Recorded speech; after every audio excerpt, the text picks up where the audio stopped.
సాలూరు నియోజకవర్గంలో పర్యటించిన ఉమ్మడి ఎంపీ అభ్యర్థి కొత్తపల్లి గీత మర్యాదపూర్వకంగా సాలూరు మాజీ ఎమ్మెల్యే ఆర్పి బంజిదేవ్ నివాసానికి విచ్చేసిన అరకు ఉమ్మడి ఎంపీ అభ్యర్థి కొత్తపల్లి గీత పూలమాలలతో స్వాగతం పలికిన ఆర్పి బంజిదేవ్ ఈ సందర్భంగా మీడియాతో మాట్లాడిన ఎంపీ అభ్యర్థి కొత్తపల్లి గీత ఎంపీగా గెలిచిన వెంటనే సాలూరు నియోజకవర్గ ప్రధాన సమస్యలన్నీ పరిష్కరిస్తామని, గిరిజన గ్రామాల్లో విద్య, వైద్యం రాష్ట్రంలో వైసీపీ హయాంలో నిర్వీర్యం అయ్యాయని, గిరిజనుల జీవితాలు దయనీయంగా ఉన్నాయని, గిరిజనుల బాగు కోసం నా శాయశక్తులా కృషి చేస్తానని తెలిపారు.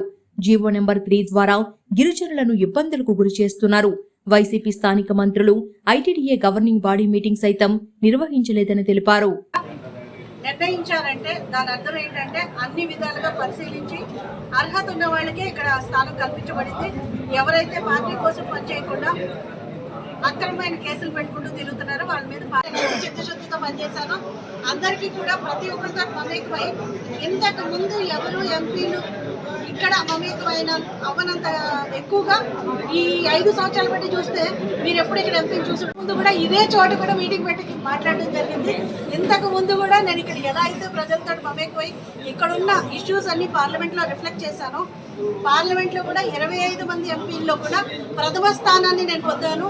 అటెండెన్స్ విషయంలో అయితేనే, డిబేట్స్ విషయంలో అయితేనే, క్వశ్చన్స్ రైజ్ చేయడం విషయంలో అయితేనే ఏ పార్టీ సపోర్ట్ లేకుండా కూడా ఆ రోజు మనం రిప్రజెంట్ చేయడం జరిగింది. కాబట్టి ఈరోజు ఒక జాతీయ పార్టీలో ఉండి ఖచ్చితంగా మన రాష్ట్రానికి, మన కాన్స్టిట్యున్సీకి, అలాగే వెనకబడిన మన అరకు పార్లమెంట్కి మనం చాలా అభివృద్ధి చేయగలమని, సంక్షేమాన్ని ముందు తీసుకెళ్ళగలమని 100% నమ్ముతున్నాం. ఎందుకంటే మోడీ గారికి 2 కళ్ళు, ఒకటి మహిళ, 2 గిరిజనులు, ఆదివాసీల్ని ఒక టాప్ ప్రయారిటీలో పెట్టిన నరేంద్ర మోడీ గారి నాయకత్వంలో ఈరోజు ఇండియానే ఒక విశ్వగురువుగా ఉన్న పరిస్థితి ఈరోజు మనం చూస్తున్నాం.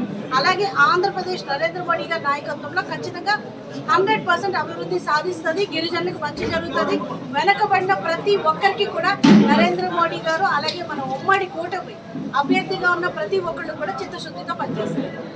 అరకు పార్లమెంట్ లో మీరు గుర్తించిన అంటే మీ దృష్టికి ఇప్పటికే వచ్చిన